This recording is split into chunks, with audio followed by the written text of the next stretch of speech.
Assalamualaikum warahmatullahi wabarakatuh. Saya Kosmono Hadi, Kepala Sekolah SMA Negeri 1 Grobogan. Kali ini berbagi praktek baik akan saya ambil suatu judul supervisi akademik untuk meningkatkan kemampuan guru dalam proses pembelajaran berdiferensiasi pada mata pelajaran PAI Pendidikan Agama Islam di SMA Negeri 1 Grobogan. Dalam kegiatan ini ada beberapa tahap. Yang pertama, saya bertemu dengan Bapak Ibu guru yang mau mengajar tentang perencanaan pengajaran, metode apa yang digunakan, capaian mana yang akan disampaikan pada siswa. Kemudian yang kedua, saya ikut dalam proses pembelajaran, bergabung dalam kegiatan pembelajaran Bapak guru tersebut di dalam kelas. Yang ketiga, temuan dari hasil yang telah dilaksanakan untuk kelanjutan ke materi berikutnya ataupun ke jenjang seterusnya, di mana yang saya sampaikan mulai dari kontennya, kemudian pengembangan konten, mereka memahami konten, kemudian bisa memberikan informasi kepada yang lain apa yang akan saya lakukan setelah menerima konten tersebut. Demikian, selamat menyaksikan. Terima kasih. Assalamualaikum warahmatullahi wabarakatuh.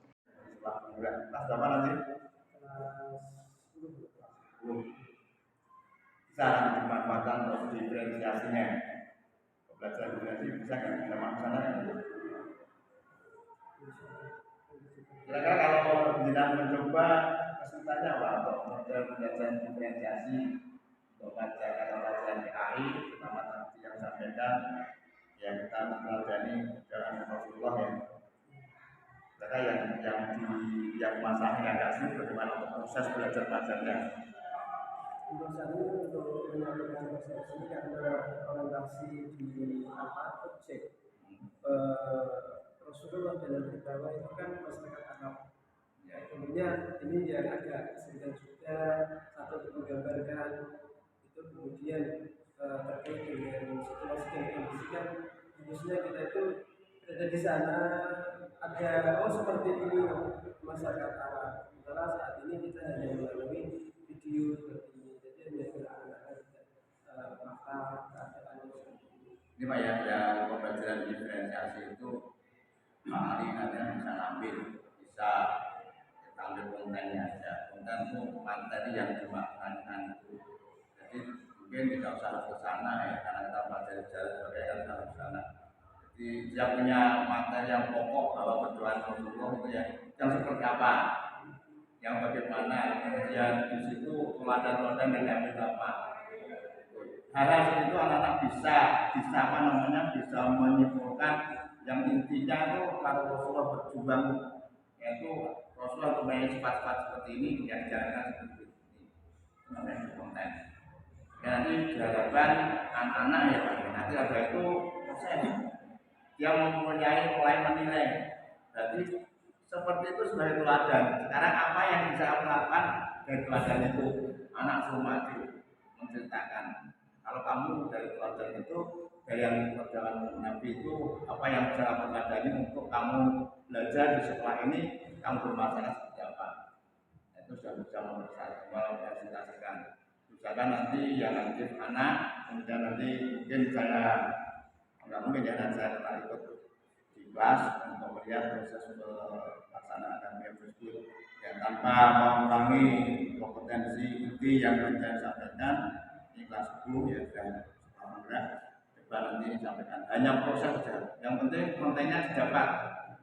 Ini loh intinya materi itu anak bisa kira-kira hambatannya apa? Dalam proses pembelajaran sekarang Pak Ali Sofyan membagi kelompok dengan beberapa masalah menjadi kelompok. Sudah seperti kami berperang. Setiap sengketa yang muncul di kalangan mereka serahkan menyampaikan pada para pemimpin mereka. Ya, teman-teman semuanya. Perkenalkan, nama saya Eka Meiranda Kajeng. Di sini saya sebagai selaku wakil presentasi dari kelompok kedua yang akan memberikan sedikit materi kepada kalian tentang strategi dakwah dari Rasulullah SAW. Jadi strategi dakwah dari Rasulullah sendiri itu ada dua cara. Yang pertama yaitu dakwah secara diam-diam atau rahasia, dan yang kedua yaitu dakwah secara terang-terangan. Nah, keduanya ini memiliki konsekuensi yang sama yang nanti akan saya jelaskan. Yang pertama, dakwah secara rahasia. Dakwah secara rahasia ini bertujuan untuk apa? Untuk mengurangi kericuhan dengan masyarakat Quraisy. Nah, yang dakwah secara rahasia ini disampaikan oleh Rasulullah kepada orang-orang terdekatnya, yaitu termasuk keluarga dan para sahabatnya.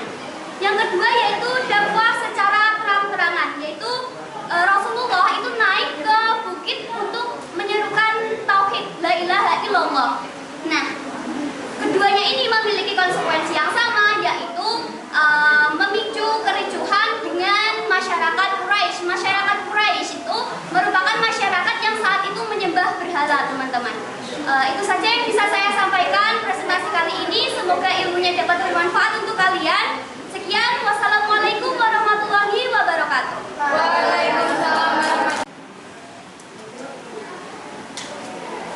Assalamualaikum warahmatullahi wabarakatuh. Waalaikumsalam warahmatullahi wabarakatuh. Di sini saya dari perwakilan kelompok 4 yang ingin mempresentasikan tentang reaksi masyarakat Mekah terhadap dakwah Rasulullah SAW.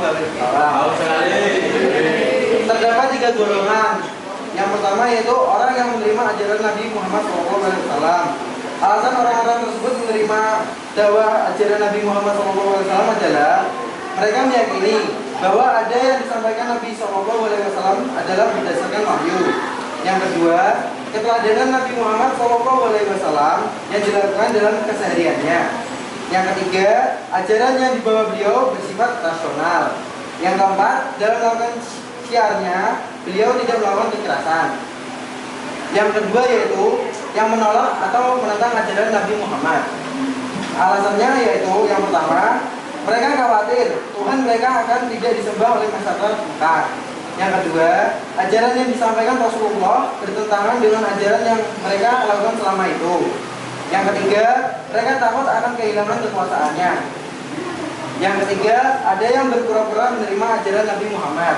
Alasannya yaitu yang pertama, mereka ingin menghancurkan Islam dari dalam. Yang kedua, ingin merebut kekuasaan Nabi Muhammad SAW. Mungkin segitu saja yang bisa saya presentasikan. Sekian, wassalamualaikum warahmatullahi wabarakatuh. Waalaikumsalam.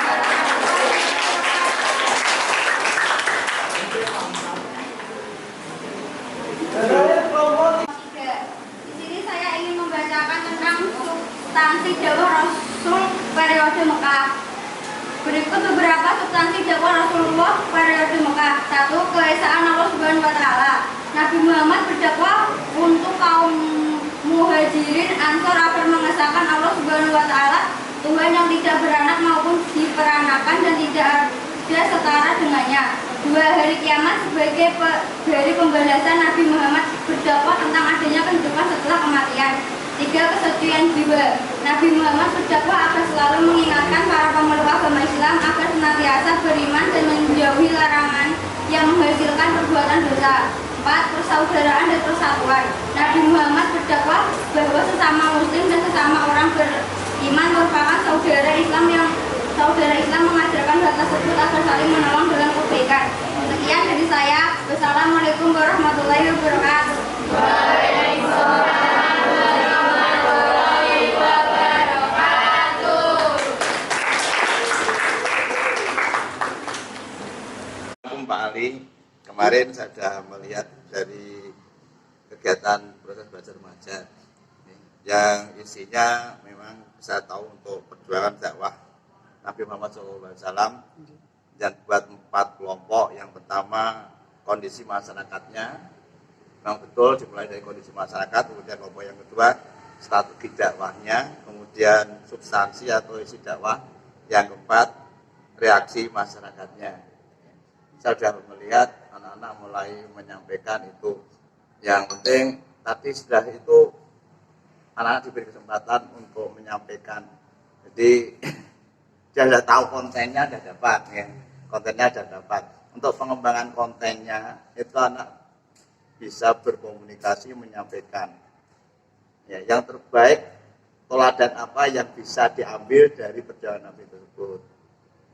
Yang pertama, misalkan, ya setiap saat kita berbuat sesuatu kan harus tahu kondisinya yang ada. Kondisinya seperti apa, itu dasar untuk berpikir. Di tempat kita seperti apa. Kalau toh dia itu untuk memperjuangkan Kanjeng Nabi kan untuk berdakwah atau ya, kalau kita berdakwah itu kondisinya seperti apa. Kemudian strateginya saya apa kalau dari Pak Yai untuk ceramah dan sebagainya, isinya akan disampaikan itu. Jadi kemarin di situ masih perlu diadakan setelah dia kontennya dapat terus dia berpendapat.